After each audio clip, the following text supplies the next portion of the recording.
Hey there, dear tech fam. My guest today didn't just build a company in a complicated space. She redefined what it means to lead with both precision and heart in one of the most misunderstood markets in tech. Aubrey Amatelli is the founder and CEO of PayRio, a cannabis focused fintech company she bootstrapped to profitability in under a year. Before that, she was climbing the ranks at JP Morgan, and now she is on the front lines of helping dispensaries, CBD shops, and even psychedelic companies process payments in a world where banking isn't exactly playing nice. Oh, and did I mention that she's a single mother of three and her company was just named the number one best cannabis company to work for in 2025?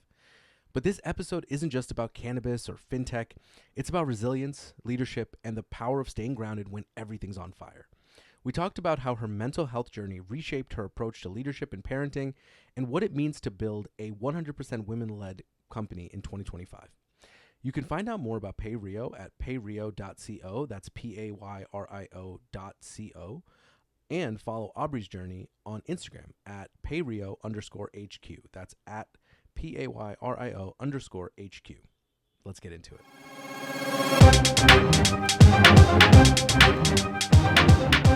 Alrighty. So before we get into your story, I would love to hear from you what like a misunderstanding people have in terms of the cannabis business, in terms of financing it. Some people understand it, and we're going to get into the real details of it in a bit. But from an outsider's perspective, that people that don't know what's going on, what's a misconception that people generally have? Ooh, that's a good one. Well, there's a few in the payments world. So some people wonder, like, why is it so hard to get payments, for cannabis, right? We have the CBD shops, we have all these other shops. Why is it so difficult? So that's actually a common misconception that it's just assumed credit cards and debit cards can be used in cannabis like normal. The other one from a business is I would say, it is a federally illegal substance. And so there is a lot of potential judgment around that and being in that industry. And just, what are you doing? I came from the JP Morgan traditional world. So it's a big jump from the largest bank in the world over to a federally illegal, substance, but using the same type of technology between the two. Mm-hmm. And so when okay, I'm just going to go to the next one because I can Yeah. go on tangents, and I do go on tangents, hmm so just bear with me. Yeah. So why did for you when you were making the decision to start a business, or maybe you had this in mind before, why does cannabis and fintech make sense? So it really is marrying my two passions. So I came from the fintech world in JP Morgan on the payment side, and then ultimately um, became a commercial banker at JP Morgan, focusing in on fintechs in the Silicon Valley. So that was my job for over a decade. I also, on the other side of my personal life, was involved in cannabis since 2010. So my partner at the time and my kiddo's father, he was a home grower in the Bay Area in Santa Cruz County. And so I learned about the cannabis industry before it was legalized in California. And so bringing the two, and I know how much the cannabis industry struggles. So when I started PayRio, it was bringing my knowledge and love for payments and fintech to a world that was brand new to payments and needed the help and needed the support with someone with experience. So I kind of manifested my dream job, bringing the two pieces of my life that I love together. That's awesome. And then Yeah. so since you've been in the field for as long as you have, and you've seen it go legal in one state and then many states, from that point, how has it gotten easier, or how has it gotten harder or different? Because I feel like there's different challenges in that world. So how has that transition over the past several years been? So from a payment standpoint, it's actually gotten a little bit easier, but also harder, right? So when I started in 2022, we had an incredible credit card solution. It was one of the first in the cannabis industry. So in a way, that was making a lot of the dispensaries' lives easier. Adding credit card payments to a dispensary increases their average ticket over 30%. So you're seeing this bump in revenue of 30% with credit cards. So in a way, that was bringing that technology to the market, made it easier for dispensaries to do business. However, over the course since 2022, are the payment brands Visa and MasterCard, which are our governing body, they have kind of cracked down on certain technologies. Because cannabis is federally legal, Visa and MasterCard don't support the sale of cannabis. So the way that we have to help dispensaries sell cannabis using credit and debit cards are through very unique payments processes that aren't breaking any rules. But Visa and MasterCard over the last couple of years have gotten privy to the different technologies that we're using and sometimes come in and shut them down or pause them until they get to know what we're doing. So it was easy. It's easier accepting credit cards because it helps grow the business. But now we have more scrutiny from the payment brands, and it's making it harder to find a solution that'll stick. And so since it's not federally legal, is there any risk for y'all, like in terms of helping these businesses figure these things out that technically isn't federally legal? Is there any risk on your end? No, there isn't, because it is legal on a state by state basis. So we are supporting the sale of cannabis in the states where it is medically or recreationally legal. And the federal legality is essentially, it falls more on our bank partners that are helping support the cannabis payments. So they would be more in line with scrutiny. But at the end of the day, we're just trying to help dispensaries offer payments to consumers. We believe it's a medicine, right? So how do we help consumers have fair access to this medicine? It's a big challenge for the cannabis industry and an uphill battle for sure. Yeah, and I feel like everyone. I mean, for a long time, we've all been like chomping at the bits to like when is it going to get federally legal? So then, Yeah, because then businesses it goes to the next level. Because I remember a while yeah, ago, several companies like either tobacco companies or some alcohol companies were buying cannabis businesses because they were anticipating it becoming federally legal. So I mean, that'll come soon. But I also hopefully. see here that you're the first to process psychedelics. Is that correct? And how did that come about? Yeah, so we are very proud to be supporting the psychedelic industry, and that came about just from the need of our customers. And so we started in CBD back in 2022, and very quickly those companies said we need help with cannabis payments. So then we helped, kind of pivoted to help the cannabis and CBD community. And as time has gone by, psychedelics and psilocybin have become even more popular than they were even in 2022 to consumers. And so our cannabis customers said, "Oh, I have a friend in psilocybin. Can you help them too?" And so we then went out. It took us almost a year to find the technology partner to help support the psychedelic industry. So that was a tough battle, just because coming from JP Morgan, compliance is utmost importance. And there are ways that people do it that aren't on the up and up. And the way we do it, it always is. So it took us a while to find the psychedelic solution, but we have one, and it protects our customers in terms of offering payments, which is great. They're safe, but it's a very unique solution on the back end. So it's pretty cool. I can only imagine. And so speaking Mhm. of compliance, compliance is a competitive advantage. Can you go into why that is? So compliance is a competitive advantage because if you have a compliant solution, the lifetime of that solution is something that you can trust, and it tends to have a longer lifetime.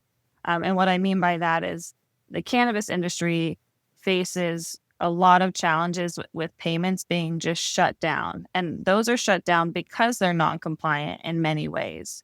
So if we were to offer a non-compliant payment solution to our customers, it's just putting them in harm's way of payments being stopped and then them having to scramble to find another solution. So compliance is first for us, and it's something that we take very seriously. And it takes a long time for me to vet the solutions based on my JP Morgan standards. But ultimately, once a solution comes on board and we follow all the compliance and rules and regs, then that solution tends to last a very long time, unless it's pods for, research or, for by Visa and MasterCard. But so far, so good.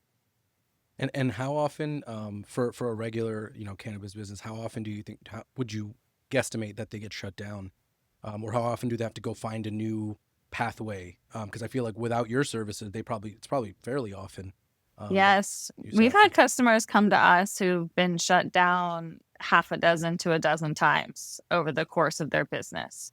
And this is not just on the cannabis side. There's a lot of scrutiny now on CBD. There's a new branch of THC called THCA that is legally sold online. And so as these industries grow, payment processors, the larger ones, begin to start saying, we don't want to support THCA, we don't want to support CBD, and they just will shut the customer off, like just turn them off with no warning. And that's even in, industries that are federally legal.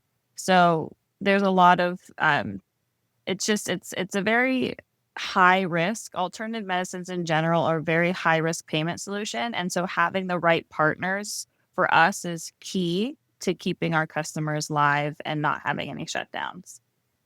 And when they get shut down, is that money gone? Is some of it retrievable? Like, how does that Yeah, work? so a shutdown is just essentially pausing the payments and saying you can no longer use the solution, but the money is still the customer's, right? So it is theirs, but it's not released right away. Because of a shutdown, the funds are held typically for about 180 days to make sure that chargebacks and fraud don't come through the system. And then after that 180 days, the funds are then released back to the merchant. But the shutdown just means they can't accept payments and they have to find a new payment solution. But there is a financial strain if they're relying on those funds to come through. Typically, it's about 3 days of funds that they have to wait for. That sounds stressful. I mean, just Yeah. from a business ownership perspective, especially in Yes. a business like this, that could be the end of the business, right? But Yeah. all right, let's rewind a bit. Can you tell me? So I'm reading here. You went to Seton Hall. I'm from New Jersey, so I was like, oh, cool. Cool. So can you tell me about how a full ride D1 scholarship for soccer for Seton Hall? How did that affect your mindset? Because I think a lot of times when we decide to build business, a lot of that comes from when we were younger at some point. So how did that kind of shape your mindset going forward? Yeah, I mean, soccer is my passion as for the younger years of my life, right? From 5 years to through graduating college. And I actually still play on a co-ed team here in Northern California. So I haven't given it up. It is my happy place. But ever since I was a young girl, I was so driven to be the best. Like I wanted to have a D1 soccer scholarship from 5 years old. I wanted to play on the women's US national team. And so I had just an innate drive in me to go above and beyond in terms of we had team practice, but I was at home after school every day practicing by myself because in my head, I thought every second that I'm not practicing, someone else is and they're getting better or vice versa. Right. So I just had this mentality my entire life. And it does take that type of grit to start a company. Playing in college was incredibly valuable for me. I had a great education at Seton Hall, and I absolutely loved playing in the Big East. But what I learned in college above all was time management, how to manage being, a almost straight A college student, right? And playing and starting and being successful soccer player. So having two jobs, going to college when most of my friends were just had to go to school and study for the test. So the time management piece was so valuable. I became an expert at that. And that's really translated into my career. How can I get the job done efficiently? It's still working 10 to 12-hour days, starting a company. It's really tough, but I'm getting a lot done in that time where maybe it might take them 2 days to get what I get, done in one work day. So I would say soccer is definitely the foundation for my success, just learning how to grind and get the job done. That's so awesome. It's so awesome that Yeah. you still get to play now. I mean, Yeah. I think that's a lot of fun. And then you mentioned JP Morgan a few times. You call it the Harvard of payments. Yeah. Tell me about, what the lessons were from there that you were able to pull over. And you were there for a decade, so I'm sure there's a lot, but walk me through that time. Yeah. I mean, I didn't know it when I was there, right? I was in a startup out of San Francisco back, way back when, and JP Morgan purchased us and they acquired us to come into JP Morgan and do what was called daily deals. A lot of, you might have heard of Groupon or Living Social back in the day. So our startup was called BloomSpot, and we were number 3 in the industry, kind of the smaller, more boutique daily deal offering. And so JP Morgan loved that we were boutique. We were very high end. And so ultimately they purchased us to bring us into the world of JP Morgan and do daily deals. However, after a couple of years, the JP Morgan compliance was like, we don't really want to do these daily deals anymore. And the industry was hot. And then it started to kind of tank, Wow. Groupon. So ultimately they said, what do we do with this amazing technology company and all the staff? Let's move them over to our payments division. And so that's really how my love for payments was born. I had no idea what happened or cared what happened after I swiped my card or entered it online. And now Mhm. that millisecond is all I live and breathe. So I really started from the ground up. I was, working as a sales rep, doing cold calls every day. And over that decade, ended up being a executive director and leading a national team of sales and relationship management. So for 10 years, all I did was learn payments. And I also learned how the bank operated, just the processes that they had in place, how HR worked, how management worked, just the professionalism in the business. It was all I ever knew. And I, after I left JP Morgan and went to a fintech to be the chief revenue officer, I was just running my business, my organization, the same way that I always knew at JP Morgan. And that's when my eyes were really open to how special JP Morgan was, and how lucky I was to have that education when I was there. Because going into the startup world, the minds are blown like, wow, that's such a great idea. How do you think of that? And just like you're operating, the way you operate is so unique. And it's like, for me, it was all I've ever known. But that's when I realized that, like, how grateful I am for that education and just how valuable it was at JP Morgan, because now I translated that into my company, and we've been very successful. So, Yeah, I think when I look at your company and the way that you said you came about it, I feel like many times you see the need and you're like, I want to figure this out, but you kind of were like, I figured this out and I see the need. hmm So whereas in the struggle part of is this necessary is not there because we know it's necessary.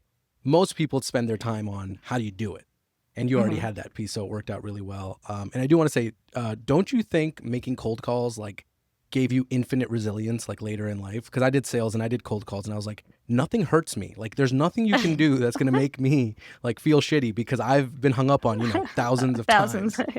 Of course, like it makes you super resilient, and it's a numbers game. Like the cold calling is a numbers game. If you're going to make 10 cold calls and you have a 10% closing ratio, you're going to get one customer. You make 100, you're going to get 10. And so, not 100% of the people you call are going to say yes. So you have to develop thick skin. I'm not saying it doesn't hurt. It still hurts sometimes, right? It just hurts to be denied. But my philosophy, and my manager at JP Morgan said this, like, the goal is, at the end of the day, you have at least one thing, one account that you can move forward, whether you got their email and you can email them, or you scheduled an appointment, or you got a yes. There needs to be some win at the end of the day for you to have that day be completed. And so when I was at JP Morgan, I might call all day and I still didn't have a win, for example, and I would keep calling until I pushed at least one thing forward. And that's actually how I started PayRio. So when I started, it was myself, and I was so fortunate enough to have two 1099 sales reps who were working for commission only for free. And we spent every day for months meeting in the morning, cold calling all day long, and meeting in the afternoon to let each other know how we did, how it went. So that was the beginning of PayRio. And I was cold calling the same way I was a decade prior at JP Morgan to drum up business. So it didn't come easily, but once we started to get those customers and those referrals, and we got to show our customer service, show the way we operated, earn the trust of the industry, then it was almost, it grew from there. And My team still cold calls, but a lot of what we comes in is organic now through referrals, which is great. Yeah. And so I want to ask, the two 1099 sales employees, how did you sell the dream? Because I'll be honest, I've tried doing that. I've tried starting a business and being like, oh, I'll get a few people on commission only. And it is so, in my, at least from my experience, it's really hard to sell the dream, right? Mm-hmm. How did you do that? So my first employee, his name was Chase. He's still with me today. He's the digital marketing manager. I wouldn't be here without him. He was actually my neighbor growing up. So it was in this older community in the South Bay of San Jose in the Silicon Valley. And there were two families with kids, my family and Chase and his sister, but we were older. So I was actually Chase's babysitter growing up. And fast forward, I started PayRio. I was at my daughter's soccer game in the same town we grew up, Almaden, and Chase's mother came to the game because we're still very close. And she was talking about how he just graduated college and he's looking for a job. And I was like, oh, I'm hiring a salesperson and, it's going to be commission only. And we met and we had that, like, I had that trust with him very early on. He was an advocate for the cannabis community.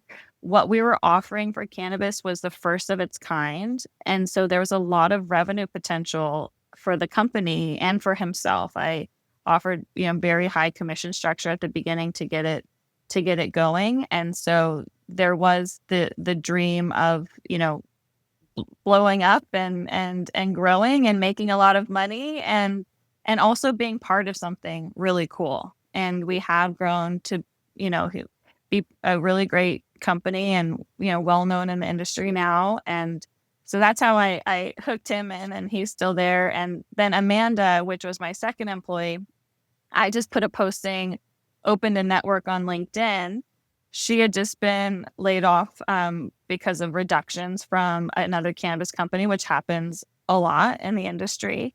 And she was looking for a flexible work schedule because she had to spend time with her son. And so this was kind of, sales wasn't her thing, but she tried. She tried really hard.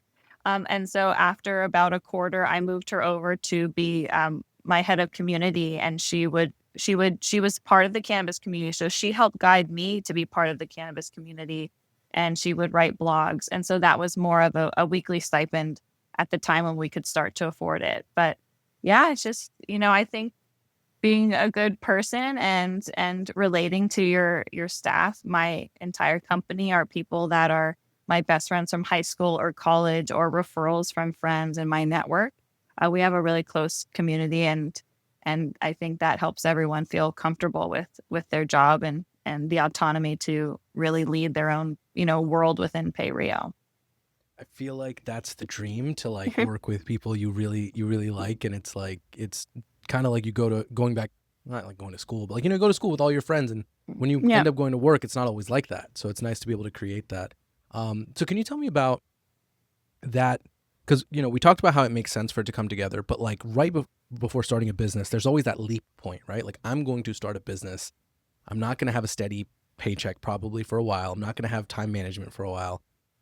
What was the catalyst? What was the thing that made you take the jump and say, I'm going to do this, and whatever happens, happens? Because even though there's a need for it, you don't know if it's going to work. Yeah. What was the catalyst? What was your jump off point? I can give you a very vanilla story of this based on, non-disclosure, but ultimately I had moved to be the chief revenue officer of a startup, and that's really where I learned the power that I had. I was the only female in the entire C-suite and board of this startup, and very early on, I just realized there wasn't a proper treatment of women in the company, and so ultimately, about a year into it, we decided on a separation package.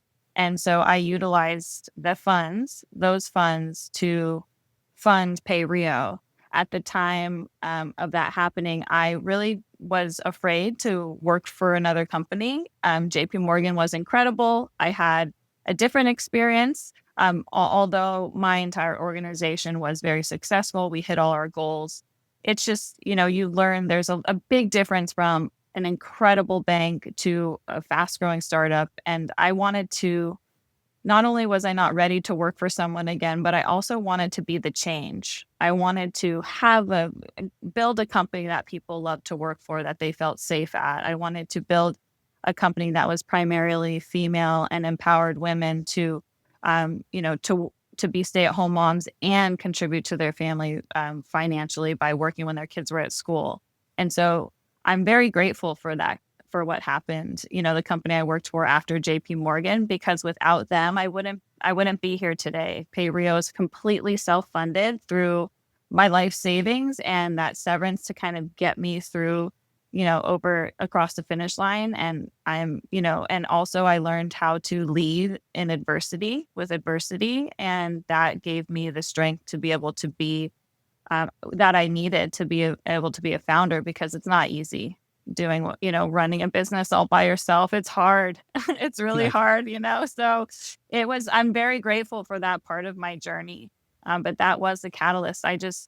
I didn't feel like I had another choice. Like, I wanted to be the difference, and I also didn't really want to work for anyone anymore at that time.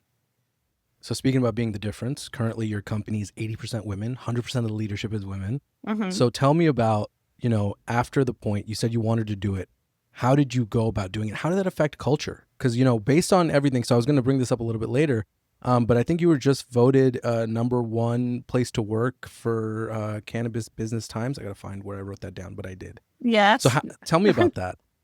Well, that was one of the most incredible honors like I've ever received. I actually was sitting in this chair and almost fell off when I when I found that we won that award. It's just such an honor essentially Cannabis Business Times goes out to a bunch of different companies and they interview you, the founder, but they ask a bunch of questions and they interview every single employee.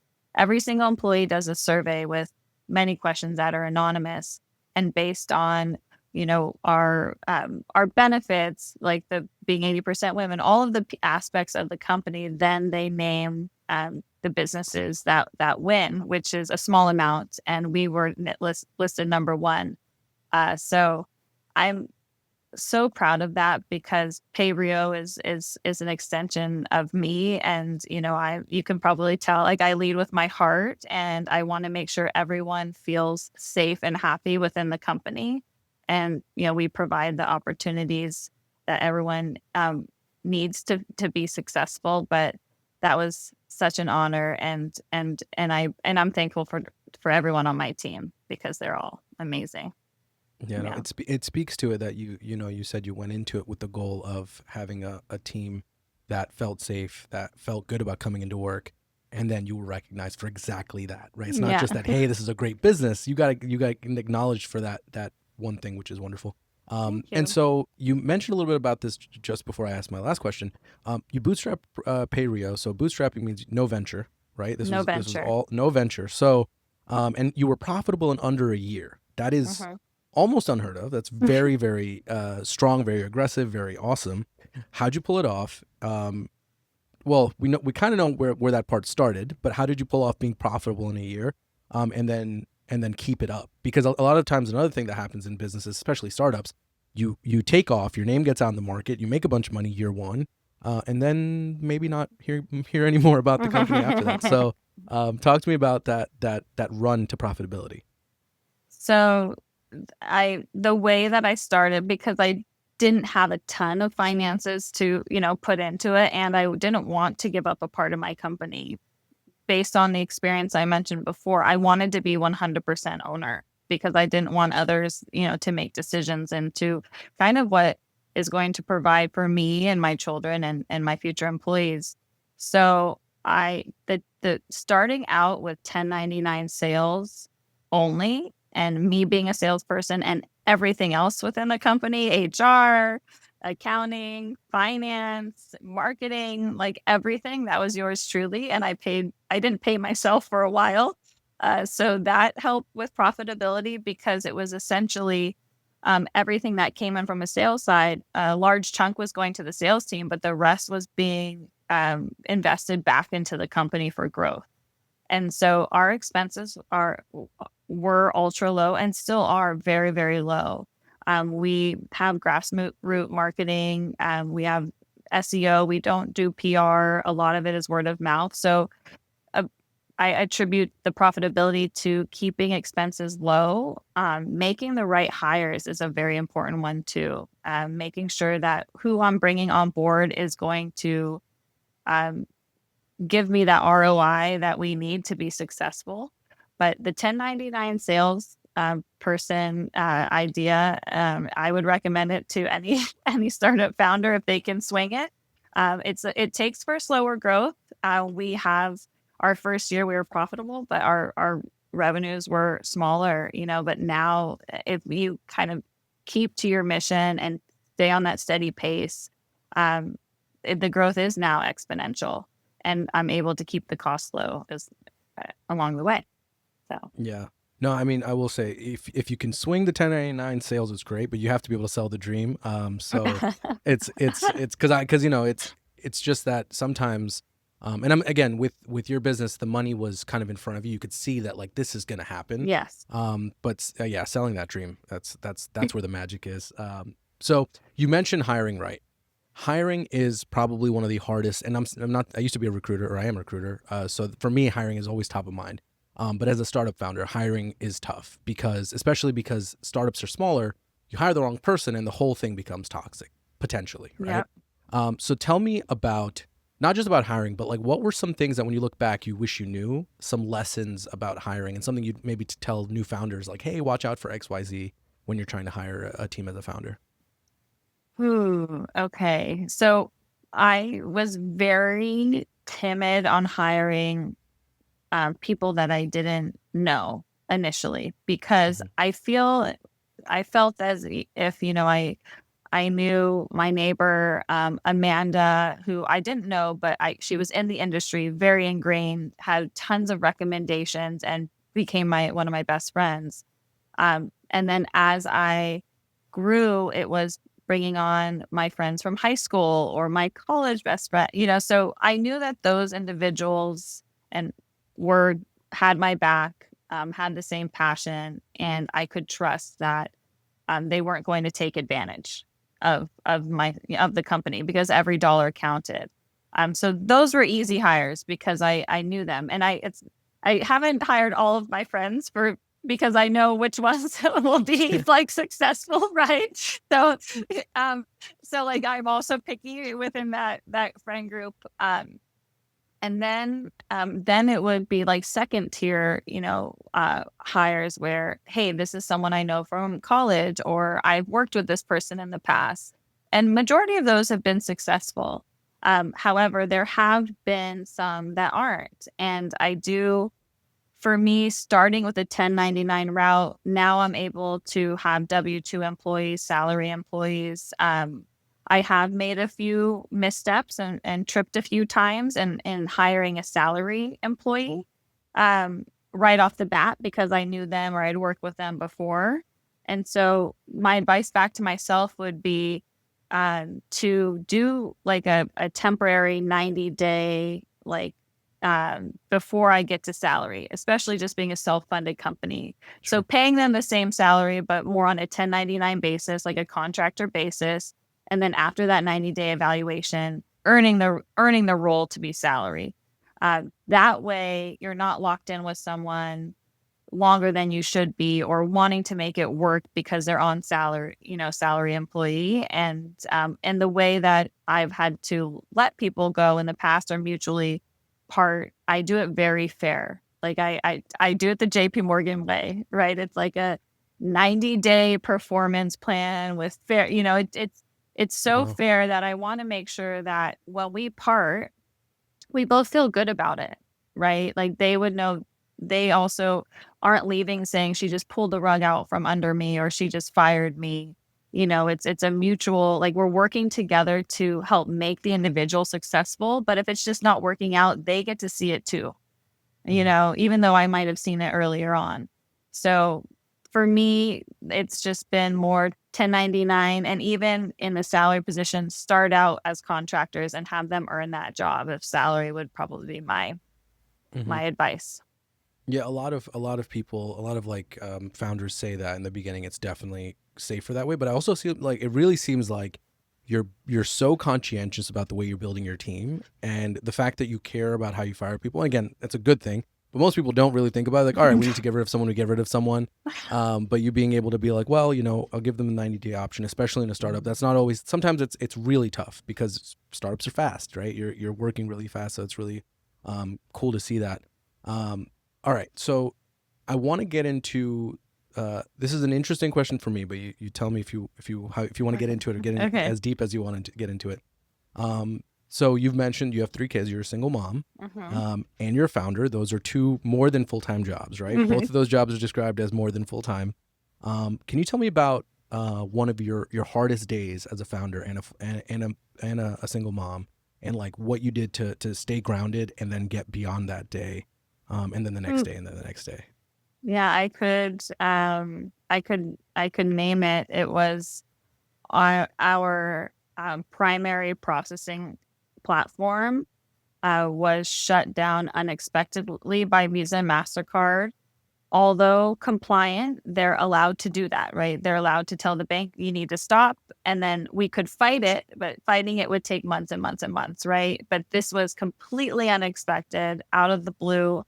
Um, Luckily, my intuition felt something coming. And so we launched a new solution a couple months before this happened, but it was still completely unexpected. So 90% of my revenue just stopped just Yeah. immediately. And so it was all hands on deck for the next 30 days to transition our book of business from A to B. Along the way, there's sharks circling, right? There's other products. So this is known. And so we were, it was myself just calling every single customer, having hour-long Zoom calls with every single one of our customers to explain our new solution.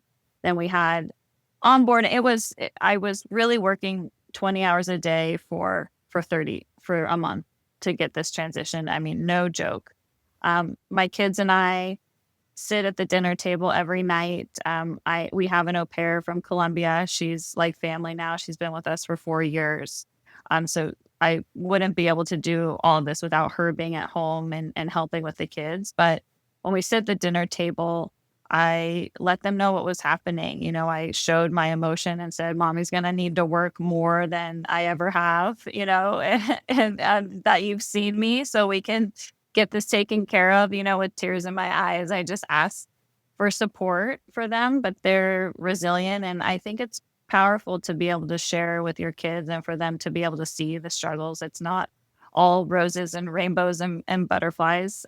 There are some struggles, and I shared it with them, and we got through it. But a big part of I've also at the same time as starting the company been on a mental health and physical health journey. So I don't drink alcohol. I don't consume alcohol at all.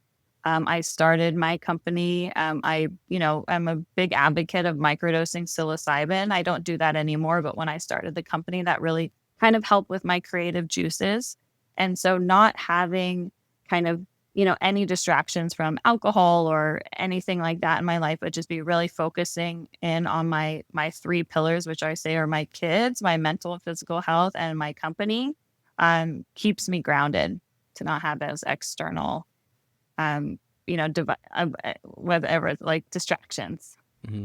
Yeah. I do want to say every time you answer a question, you kind of tie into my next question, and I really appreciate that. It's making it go a That's lot faster awesome. than I realized. It is. It really is. So there's 2 things that you mentioned that I want to get into. I think I'm going to go with the first one. Tell me about, so when it comes to now Visa and MasterCard being able to shut you off whenever, and they've been able to do that in the cannabis industry forever. Do you have any relationship with them? Do you have you tried building like reaching out to Visa and MasterCard and being like, hey, like, hi, like this is what we're do, like anything like that, of just like having someone, I don't know, like just be there and be like, don't shut us down right away. Like, give me a call first or something. I have relationships with people who work at each of those companies because of my JP Morgan days, but it's not really something you could ask or talk about because cannabis is federally illegal. Visa and MasterCard always side with the federal government's rules and regulations. What we are doing, in many cases, we've transitioned to products that are not even going through Visa and MasterCard. They're going through the ATM rails, or they're utilizing Plaid and going bank to bank. So, and if there is a product that's using the Visa and MasterCard rails, it's through a wallet technology like a Venmo, right? And so you're not technically buying cannabis with using Visa and MasterCard rails. You're kind of thinking outside the box in terms of how you can accept a payment or enable your customers to accept payments. So if I were to go and ask, even if it was the top of Visa or MasterCard, they would say, no, we'll wait till it's federally legal. A perfect example is Canada. Cannabis is legal in Canada. JP Morgan is one of the largest payment processors for cannabis in Canada, right? And their bank supports cannabis companies. But over here in the US, because of the legality, they follow those rules. And Visa and MasterCard process payments for cannabis in Canada. So that's really like it's just a hard line that is not gray in any way. Yeah. Yeah. Oh wow. Okay. Yeah. I mean, that makes sense though, because you have to stay cozy to the federal government. At the end of the Yeah. day, when you're a multi-billion-dollar company, you Yeah, have to do that. exactly. It's not their fault. It's not their fault. No, you can tell they support it. It's just they have to, abide by the rules, which is absolutely, that's great. It Mhm. makes it tough. Some of the laws, there are certain tax laws in the US that make it really hard for dispensaries. I mean, the fact that dispensaries can't just offer credit and debit card processing normally when, to consumers for this medicine, it is tough when you think about what's actually happening and how hard it is for dispensaries to survive. But we just have to wait and be patient and fight the fight. And I know that federal legalization will come. Yeah. Do you think that's going to make owning a dispensary, getting to own a dispensary harder? Like, do you think that, because right now, if you're willing to deal with XYZ and you have the capital and you're in a state that lets you do it, you can open a dispensary. Do you think once it's legal federally, those other barriers or there will be new barriers to entry? And do you think it'll make it a little bit harder to open a dispensary? So even dispensaries today are actually pretty hard to open because there's only a certain amount of licenses in each state. And so it's a huge, a pool of people go in and they're hoping to get that one license. And then when they get awarded, we've seen this happen a lot in New York. You get awarded a license and the requirement is you open a storefront within 6 months, for example, or else you lose Wow. your license. So then you have to find this capital that you weren't looking for because you didn't know if you were going to get the award. So opening a dispensary, it's like the licenses are like gold. If you get one, that's great. But what's happening now is that it's so hard to survive with all the tax implications that a lot of big operators who put a ton of cash into their multi-state operation are going bankrupt because they're not getting the revenues that they expected, because as time goes by, more licenses get released. And then that, cannibalizes the business around them. I would say that when it is federally legal, there probably will be more licenses because it'll be more like a liquor store or a CBD store, and they'll go by more like, each county's regulations rather than each state. And it will allow the dispensaries to be more profitable just by using normalized payment solutions like a Square at a dispensary really opens it up. Right now, they have to have a separate, physical terminal for debit and a separate for credit. And it's very complicated. It's not connected to their point of sale system, so it makes it harder. So I think it will actually, I don't see any new regulations. It will open up the industry. And I foresee dispensaries being more like liquor stores or even being part of liquor stores. Who knows? Yeah. Yeah, no, that makes sense. Or being like part of gas stations where you sell, Yeah. if you sell alcohol, you sell tobacco, you also sell. Honestly, I mean, cannabis might even get like replace tobacco at some point because right now there's a bunch of stuff happening with tobacco. But you mentioned mental health, and for Uh-huh. me, I'm a large proponent of mental health. I think it takes a lot of effort more than people that aren't aware of. You know, some people again don't have to deal with certain things, and they don't. Some people don't understand, or they're from a different generation, and it's suck it up and whatnot. Mm-hmm. Can you talk to me about how you protect your mental health and what brought you to the mental health journey? Like, what was the beginning of that? Because I think for you know prior to fairly recent times or maybe the last like 15, 20 years, it wasn't really a discussion about mental health. It was like you have Mm-hmm. self-esteem and Mm-hmm. that's it, right? Yeah. But mental health is not just self-esteem. There's a whole other spectrum Oh, out there. So you are, again, you're a very successful person. You have 3 kids that you're raising. I'm sure this is something that's in the forefront of your brain with yourself, but with your kids as well. So can you tell me about your mental health journey? Tell me where that starts and where that's at right absolutely. now. Yeah, when I went through a separation, that was really when my mental health journey started, where I wanted to go to therapy. I was full time with my kids, all by myself. How do I start this new life? And so it was therapy, and then ultimately prescribed anxiety medication at the time. That just didn't sit well with me. After about a year, I was like, it just didn't, I didn't feel it, it just didn't feel good. And so I was looking at alternative ways to ease anxiety. And I came across ketamine therapy, which is a newer type of therapy. It's the one I have this beautiful therapist in Berkeley. It's very spiritual type of therapy. And we really dive deep into your childhood traumas. And one session of ketamine therapy is like 6 months of talk therapy. You really see this awakening. I had what's called an ego death. And I realized that these psychedelic type medicines really let you see kind of what happened in your past. What is that trauma? How am I acting based on that trauma? And how can I, heal and become better?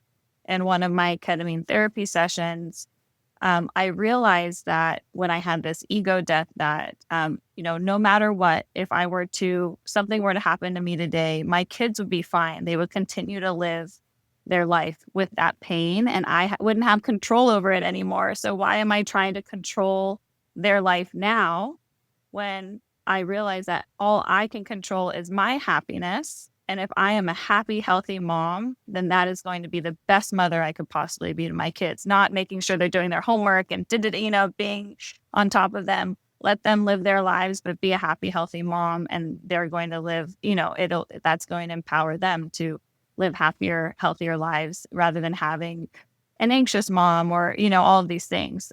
So that's really where my mental health journey began and why we also support the psychedelic industry because microdosing psilocybin is so important.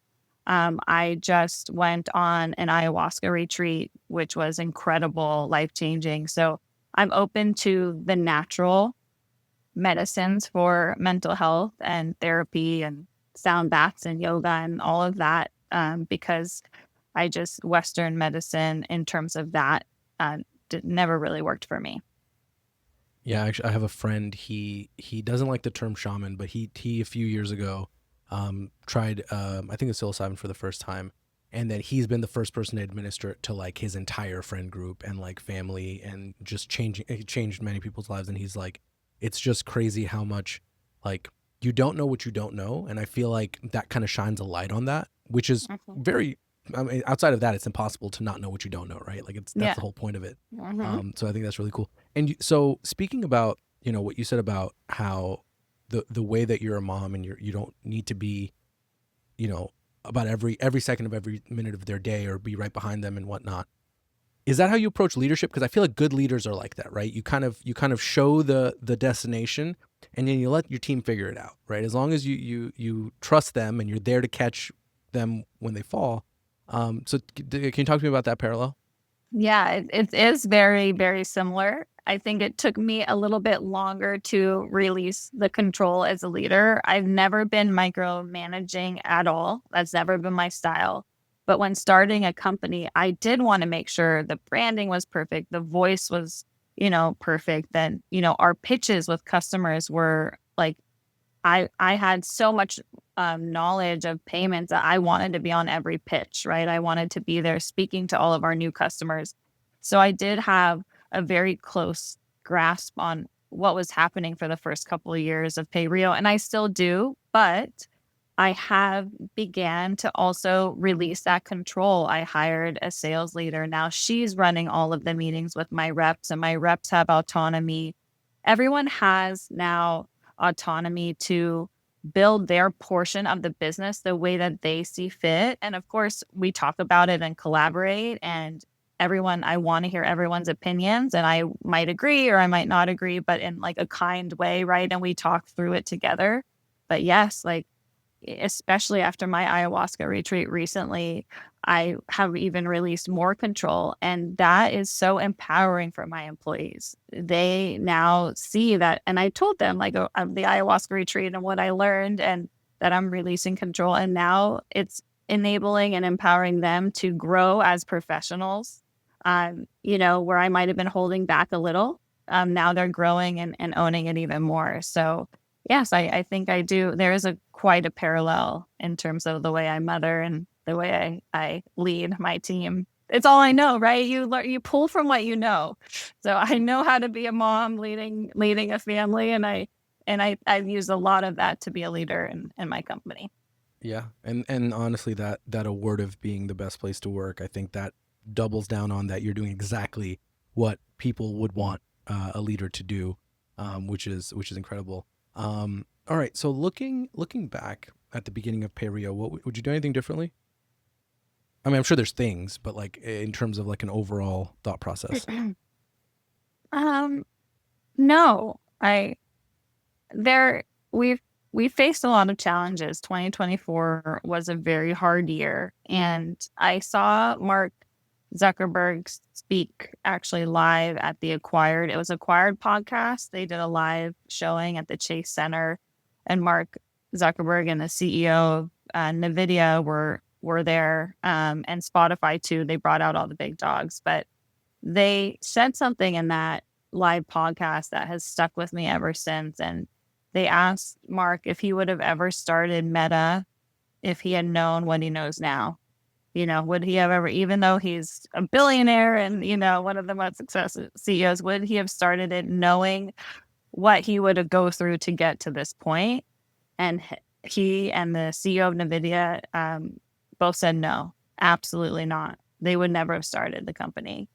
And it really like hit home because it's tough. Like, it's so hard. And now I understand why businesses don't potentially succeed or people quit, because it is tough, right? And you have to really get through that hard time. But once you're in it, it's hard to, like, you can't really stop, And I have 20 plus families relying on their career here at Dig, and plus my own. So why I wouldn't do anything different is because the lessons that I've learned from mistakes I've made are so valuable in the future of the company. And it hasn't always been perfect, but I wouldn't want it to be perfect. I want to make those mistakes because those mistakes are the biggest nuggets for my success in the future. Yeah. And I think people teeter on that thought process, because I feel similarly, where I'm like, there are things that really, really sucked and that I 100% could have avoided, but I just didn't think about it. But then I wouldn't have XYZ person in my life, or, maybe I wouldn't have my dog in my life, or whatever it is, right? Yeah. There's these things that are not non-negotiable today, but you had to go through some pain for it. So yeah, that exactly absolutely makes sense. Embrace the pain. Embrace the pain. Yeah. And okay, so you're in CBD, you're in, you said THCA. Is that the? THCA is a new up and coming form of THC, but it's actually federally legal.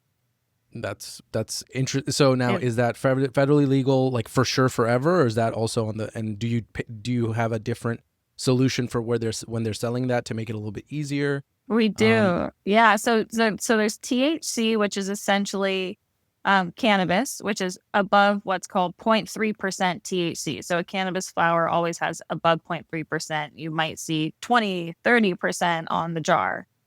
THCA is a form of CBD that is below 0.3%. But what they do, this is fascinating. They take the crystals from the cannabis, they sprinkle it on a THC or CBD flower, and it's still below 0.3% THC. The moment fire hits that, it turns into 20, 30, 40%, 20, 30% THC. But because in the form that it's sold at, it's below 0.3, it's a loophole. It's a Yeah, loophole that we can gotta help love do it. normal payments so you can sell it online. A huge shift of the cannabis industry has shifted over to this because it's easier to pay. However, it's starting to be regulated. California recently regulated it. Of course. So so that's like a super hot industry right now, but I think, eventually it'll be regulated because it gives you the same type of high, right? It does the same thing, except it's just more extracted. It's not just cut from the plant, and put into a bag. There's extraction that's done to make THCA possible. But we can support both. Yeah. Yeah. Built on loopholes. Like Yeah. if there were no loopholes, we wouldn't have rail. We have those, and Yeah.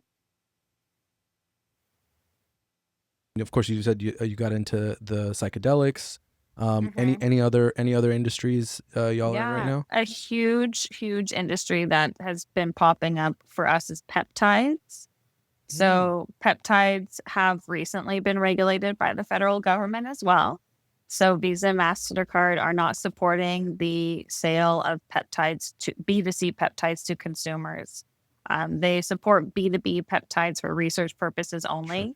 But a lot of peptide customers have been, it's huge. It's consumes most of our day these days because we have the skill set to support federally illegal industries and we have the products in place to do so. Peptides companies need a home and they come to us. They find us on Google or Reddit or all the different websites. But peptides, I believe, are a miracle drug. They're naturally producing within our body, but a lot of us have limited, we have reduced peptides in certain areas. So if you have the right doctor who can prescribe you a specific peptide to get you back to that 100%, you become a lot healthier. And so it's very interesting to see it be regulated by the federal government. We could probably go off in a tangent for that, but that's another industry that's needing our support and popped up recently. Yeah, I think we're in a state now where these things are going to get regulated, and then some time will pass, and then they'll be like it's like GLP-1s, right? Like those Yeah, that's thing, same. right? Where you're gonna have certain people have access and certain people don't, and then all of a sudden, it's because again, it's you kind of get superhuman. I've been telling my friend he has chronic pain, not chronic pain, but he has this one injury that's not getting better over the last few years. I'm like, have you heard of the Wolverine stack? It is a peptide stack that apparently heals any kind of like physical pain. But yeah, I think it's gonna get to a point where everyone's gonna have access at some point. Yeah, so Um, it is. Yeah. Mhm. it's gonna be great. All right, so I have this question. This is if you without going into details because I don't want your proprietary details. That's not what I'm going after. However, can you tell me about how PayRio's tech is a little bit different or what sets it apart? So, well, what we've done or how I launched the company is I've actually looked out to find different technology partners within multiple industries, and the knowledge that I have on compliance, I'm able to vet these partners to figure out which ones we want to bring on board under our umbrella and essentially white label or partner to bring it to market. And so that is our intellectual property. That's kind of our IP is, hey, when you come to us, depending on your business size, what you're selling, et cetera, we have vetted thousands of different, hundreds, maybe get into it, but so many different technologies out there. We know exactly which one is perfect for you. And we've only white label or work with the technology partners that have hit all of my criteria. So the proprietary piece is that we're a one-stop shop, and we've also had very, very high success on partnering with technologies and partnering with banks that love and support our industry. And we've we haven't seen many shutdowns except for the one that I, mentioned prior. So you're like a big. I mean, it seems like a big part of what you're doing is consulting. Like you're kind of guiding these businesses into figuring out what to do next. How deep is Yeah. that consulting relationship? Is it like the first time you meet, or is it something that you're ongoing? Oh, it's ongoing. Yes. Like we have all the partnerships and the technology in place. But when we get on the phone, we spend 30 minutes to an hour just talking to the business, consulting them on our payment solutions. I love giving advice. Like I love letting them know what I've learned. And even if they don't come with us, they respect the fact that I've shared my knowledge and they, they'll probably end up coming back. So there's no fee for that. It's just I love what I do and I want to do that. I want to spread the love and the knowledge.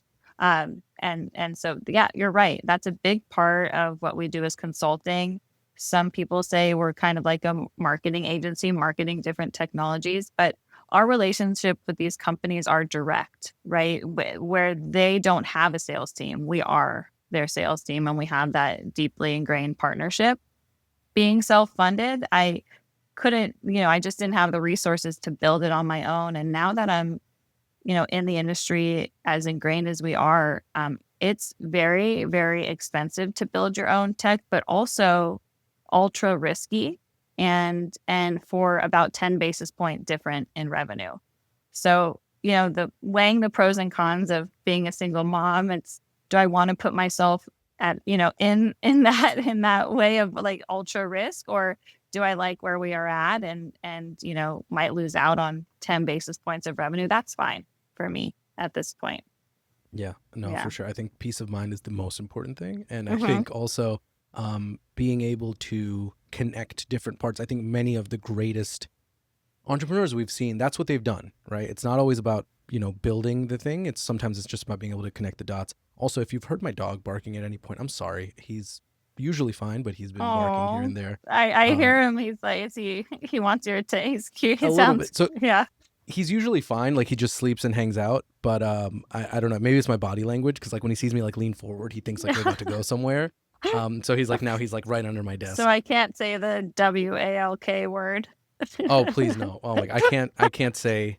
Honestly, there's more Or words. There's some words that don't make sense that I can't say. Like I can't say BBQ. I can't say that. wow, Yeah, because he, wow. he he started stealing food after we started visiting my parents more. So now he's Mhm. learned some new words. Oh, cute. Yeah. All right. So and that absolutely makes sense. And I think white labeling is. And I had another guest on a few episodes ago that I think white labeling is so underrated. Like it is my favorite thing, probably right now in tech Right? because it's so underrated.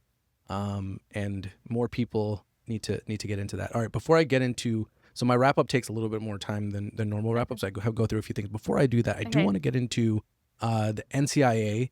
Uh, what is? Let me see. Banking and Finance Service Committee. So Mhm. you're currently on it. Yeah. And I want to hear about what you see from there in terms of what's coming in terms of policy and what could change the game potentially. Yeah. So that was also another honor to being recognized or chosen to be on that in that group.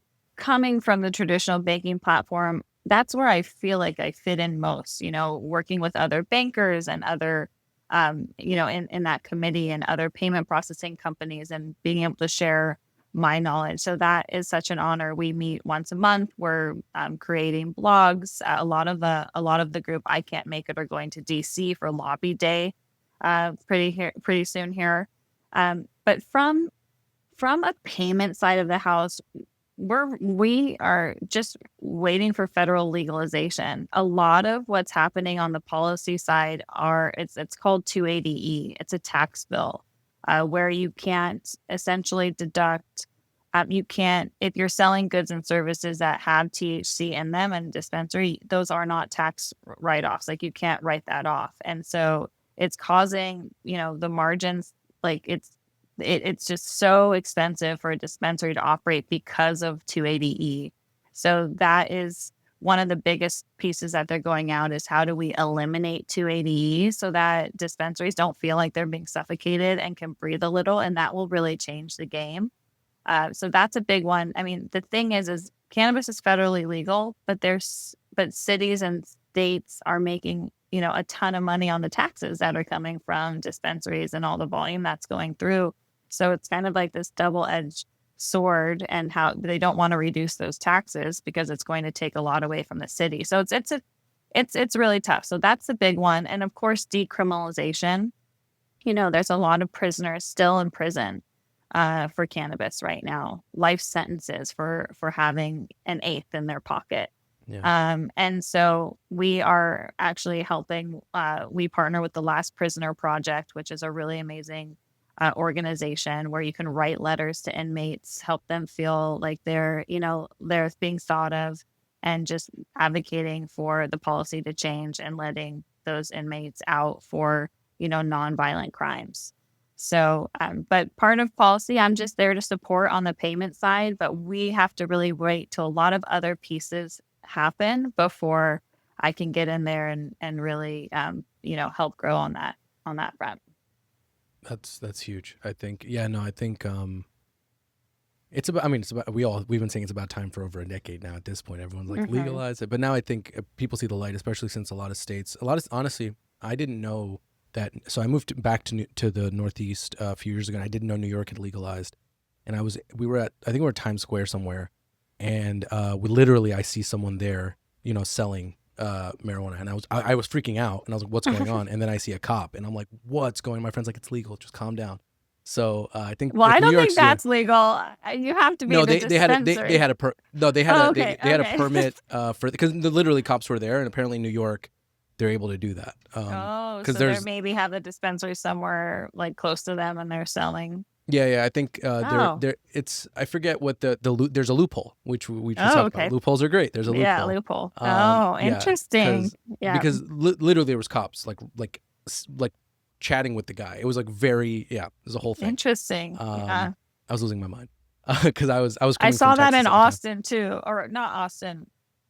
Where was it? Oh, it's THCA in Austin that's being sold, and I think Nashville, I don't know, but there are some other states where I see cannabis being sold on, in bodegas just very confusing. Yeah. Yeah. Well, the bodega thing, that's on a gray area, because my when I was in Brooklyn, lived in Brooklyn, my bodega sold psilocybin, but it wasn't on the up and up. But they were. Yeah. But that's New York City. That's the charm of it. All right. So, okay. So this part of it's called the FAQs, which frequently asked questions. The joke is they're not really frequent because I ask different people different questions, but that's what I call it. Okay. So something that you believe about cannabis that you think most people might disagree with. I believe cannabis is a medicine. Like I see it as medicinal. I see it as anxiety reducing, and there's, it helps with appetite and cancer patients, and there's so much beauty in the plant as a medicine, where I think a lot of people see it as let's get high, or even look down upon cannabis. I mean, it's still not legal in states like I mentioned, Texas, right? And in order to get cannabis in Texas, you have to go in the alley and, have a connect back, like very secret. So I would say a lot of people still frown upon cannabis and don't understand it the way that I do, and I've seen through my work in the industry, and even with me personally. Yeah. And I think now at least nowadays, a lot of people, because I remember there was some sort of a law here, and my parents are in their 80s and 70s, and my mom was like, I'm gonna vote against legalize. I was like, no, you have to. You're missing like the whole point of, it's not just like high school kids getting high. That's not what this law is about. But no, it's great that everyone's more aware now. Craziest thing someone said to you when you told them you were building a business in cannabis, or craziest reaction that you got when you started your business? So that's an interesting one. I would say it took me a while to come out on LinkedIn with what I was doing. I was with the big bank for over a decade. You would get randomly drug tested there, right? No one talked about cannabis, like no one. And so my entire network was on the banking side, where that was frowned upon, or what I thought was frowned upon, right? And so the coming out took me a while. I built my confidence. I'm like, I'm just going to do it. I'm just going to post it in there. start a new company, I am so proud, right? And I shouldn't care what the majority, 90% of my connections on LinkedIn think. So I thought the moment I came out, the craziest reaction was actually all the positive reactions that I got. All of the people that I never would have imagined saying, "Oh, I love this gummy," or "I grow in my backyard," or "I make butter and cookies," or "Oh my gosh, I have this like so many people, like the reaction was actually super positive. And again, that goes back to your first question, you know, it's just such a controversial medicine. I mean, back in 2010, when I was first, introduced to the cannabis world, that was like drug dealing back then. And we've come a long way from there, but there's still that connotation. So it's interesting that the most crazy reaction was actually super positive. And I was so, proud and excited that people felt they could open up to me about that. I love that, and that's not what I was thinking when I wrote the question down. But I'm so glad it went that way. Yeah. That's incredible. That's incredible. What? Okay, so this is a ChatGPT question. I'm going to be very honest with you because Okay. I was trying to get to something like this question, but I couldn't get the wording right. And now this is, I don't know. What are the 20% of actions that gave you 80% of the traction at PayRio? Ooh, do I get to Yeah. use ChatGPT to answer? Yeah.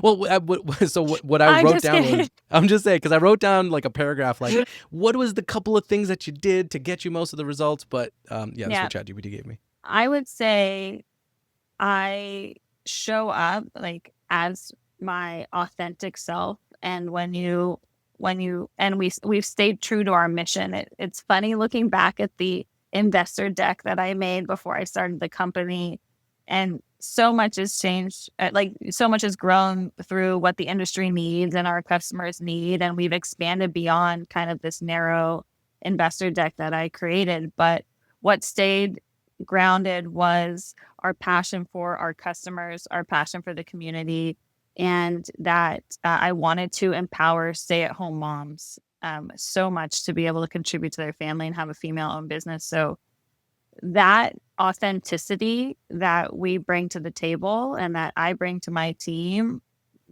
that has resonated and translated, more than I could ever imagine in terms of the success of the company. Because with no marketing budget, how do you get out there and compete against the big guys? Like it's because of word of mouth. So I don't know if that we can ask ChatGPT if that's that's a good answer. But I feel like that part of our business, it's like no RO. You don't think about the ROI, but when you stay true to your morals and your values and your mission, no matter what comes in your way, no matter if a carrot is dangled that might have you stray from that because you see dollar signs, like that's a no. Stay true to your mission, and like the tortoise wins the race. No, I absolutely agree, and I think that particular advice of just staying true to yourself or being your best self or be yourself, whatever variation of that is the one that we scoff at the most when we're younger, but is the single most important and powerful advice one can get. Because just like the way that you built your business with the idea of creating something very safe, something that can empower women, and then I keep bringing up the award because I just think it's so fucking cool that you can go in with a mindset and then someone outside that didn't know what your mindset was going into it just basically told you that you did it, right? And I think that is insanely powerful, and you don't have to, I don't have to tell you, but just keep doing what you're doing because it's really cool. I really think it's cool. Because culture is what most companies miss, whether big or small. Whenever there's a company that isn't doing well, and you'll go back and be like, oh, like they were treating their employees like shit, or oh, they were like whatever, nickel and diming the PTO policies, all those different things. And that's why companies fail. It's never because, oh, the CEO likes their employees too much. Oh no, that's why they, it's crazy to me that when there's layoffs, stocks go up for that company, right? So it's, anyway, my soapbox. I'm gonna get off of it. What's the best advice you've ever gotten, or your favorite quote? This advice wasn't like given directly to me, but I was sitting at a large conference and Jamie Dimon was speaking.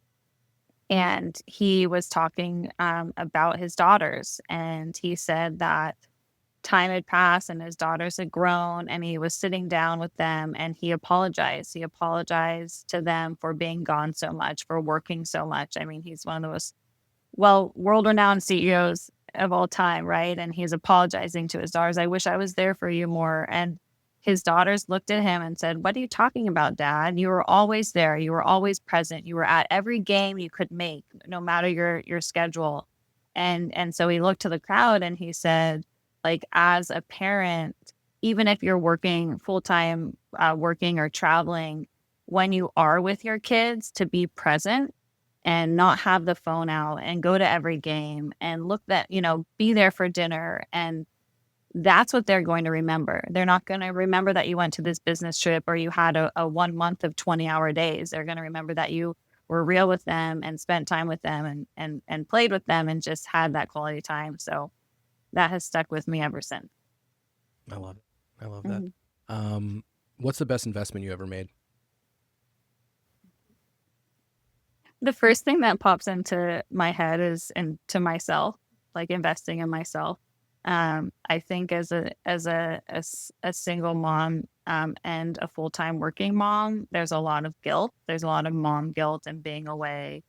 However, I have invested in, taking myself to an ayahuasca retreat or going to Burning Man each year, which is an incredible time where I can just, release of being a mom or being a CEO and just kind of be free, or yoga retreats, or the ketamine therapy. So investing in myself and my mental health has been I think really powerful for the success of the company.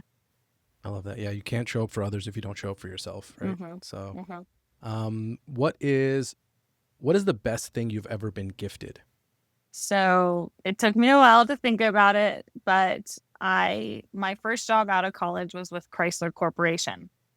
And actually, you know what? Forget it. It's a full ride scholarship to play soccer in college. That is it. Forget it. I was gifted a year's salary and a car, which I chose an Army green Jeep Wrangler. It was a voluntary termination package from Chrysler Corporation back in 2017 when the industry was crashing. They gave all salary employees a voluntary termination package of a year's salary and a free car to leave. Wow. So I took that. I drove from New Jersey back to California in my Wrangler, and I used that severance to study to get my GMAT, to get my MBA. Study for my GMAT to go get my MBA and ultimately fund my MBA. So that felt like an incredible gift to have when you're 22, 23 years old. But the scholarship to play soccer in college was the best gift. It was definitely earned, but it allowed me to go to a great school, get a great education, and I'm proud of that one too. Yeah, and it brought you to New Jersey. So yes, I'm a Jersey girl at heart. I love Jersey. It's I say this joke about Jersey every time. It's actually still true. I think it's like the number 1 or number 2 state to leave. Like if you've grown up here, it's different if you come in later. But for people like me, it's like we're ready to go. But it has its charm, though. I do love my state. No, that is incredible. Being able to go to school for free is one thing, but also being able to play a sport you love. I mean, that's huge. All right, you get to put one word, phrase, sentence on a billboard or a T-shirt. Millions/billions of people will see this. Anything you want. What is that? My motto since college has been "Can't stop, won't stop." That one, that would probably be on a billboard. Just, I feel like that. Like I really can't stop. I need to take care, I want to retire one day. Yes. But like right now I'm in the can't stop, won't stop mode because I can't stop, but I also won't stop until I feel safe. Growing up as a child, my motto was, with heart and determination, dreams do come true. That was from a U.S. national team. The women's team were my idols, and that was something that they said, and it was plastered all over my wall as a kid. The most recent one, I'm just going to say 3, is living in the eternal now. I think it's so important to live in the present moment. We get so caught up on the past that we can't change, or the future we have no control of. And we tend to kind of miss what's happening in the current moment and how are we grateful for this moment. And this is the only moment we have that we can seize, is what's happening in the moment. And so reminding people to just live in the moment and enjoy their life and not be anxious about the past or the present would be my one today. So deep. No, that one's probably the most important, because they say if you're thinking about the past, you're depressed. If you're thinking about the future, you're anxious. And the present is the only time we can be neither of those two things. And I think a lot of times we miss it. Yeah. I'd say there's a third one. When you're on social media, you're neither in the past nor the future, but you're also not in the present. It's just, You're just like mine. Scrolling. Yeah. Okay. Last FAQ, book that you've gifted the most, or your favorite book? The Celestine Prophecy. Ooh. And I'm forgetting the author. Oh my goodness. But that is an incredible book that was gifted to me. And now I recommend it and gift it when I can. It's actually, if you're on Spotify does ebooks now for free as part of the subscription, which I had no clue about. So you can like listen to all these books, and it's on Spotify. But it's essentially talking about, and it's more of a narrative, right? It's a made up story, but about a truth that we all, like an awakening that we all in this world are having, which it's saying like, once we're kind of on this shift of awakening where we're getting to know, like we're learning about mental health, we're exploring psychedelics, right? We're learning about our past and healing traumas. And we're at this shift in life where more and more of us are going to be awakened to the point where the world will become a better place. So it's a really great book. That's awesome. I'm going to put it in the show notes and I'm going to read it. Yeah. So many good nuggets we're getting. I feel lighter. All right. So in closing, so what is next for you, for PayRio? Like what's the next frontier? Because I think there's been a lot of changes you've been talking about, a lot of growth, and of course we want it to get federally legalized. But besides that, what's next for PayRio? Great question. So I mentioned earlier on, I had struggles in 2024, but the company and we are doing great, but just partners not paying and just financial hardships that were unexpected because of this high risk industry that we love so much. And so what I've recently done is actually opened up another sub entity of PayRio called NRG Payments. So Rio is actually my daughter's name, my youngest. I have 3 kids, but the boys got jealous about that. But their names are Nico and Gino, so no one's going to trust the Nico Pay or the Gino Pay. They're going to think it's like from, the mafia, right? And so Rio got the namesake of PayRio, but I was at a yoga retreat last year, and I was just journaling and writing my kids' initials down, and it's NRG. Nico, Rio, Gino, or Energy. It sounds like energy. So I opened up a company called Energy Payments. And that company is focusing on low risk verticals like accounting, law, automotive. And we actually are having a lot of traction in that industry. We're just slowly kind of dabbling. I mentioned I was at Chrysler Corporation, my first job out of college. So I know automotive well. The startup after JP Morgan was in the accounting world. So accounting, auto, and law is what Energy Payments is doing. It's already generating revenue, but with very just, homegrown in that way. Our primary focus is on PayRio, but now I have a safety net, which I didn't have before. I had to actually get a loan in 2024 because I needed to help with the company, and that's all paid back now. But I didn't want to have to do that again because those are ultra expensive in the cannabis world. Sure. And so Energy Payments is our low risk version, or a low risk piece of PayRio, separate company, but somewhat of a safety net that we're growing on the revenue side so that we can, sustain both businesses. Yeah, that's huge. I think that's very forward thinking, and I think eventually they'll both be giants, and then you'll either have to IPO both or you have to combine them. But that's like cannabis awesome. Is federally legal. I hope that PayRio will be acquired, and then the Energy Payments will kind of be where I get to sail into the sunset with. it'll be the day after Yeah. federal legalcy, and the next day you're gonna get like 15 offers. I'm speaking Yeah. this to the universe for you. 15 Thank offers. you. You pick the biggest Please. one, and it'll happen. That's I mean, yeah, the writing's in the stars. And then the last thing. So where can people find out more about you, more about the company? Yeah. So our website is payrio.com, Payrio. I'm heavy on Instagram. It's the company Instagram, but I manage it. You'll see a lot of business, but you'll see a lot of the personal side of me too, and more about employees. I wanted to have the Instagram be approachable. So that's PayRio_HQ on Instagram. And then LinkedIn, we're really active on LinkedIn. So find us there as well. And you can connect with me too. If you go to our website, there's a meet the team drop down, and you can actually book an appointment with me and connect with me there if you want to chat. So we keep ourselves, I keep my calendar open because I always love to talk to the community. That is amazing. All right. So as we wrap up, is there anything you want to leave the listeners with? Just thank you for listening, and thank you for the support in the cannabis industry. And I just appreciate your time today. Awesome. All right. So for everybody listening, stay present.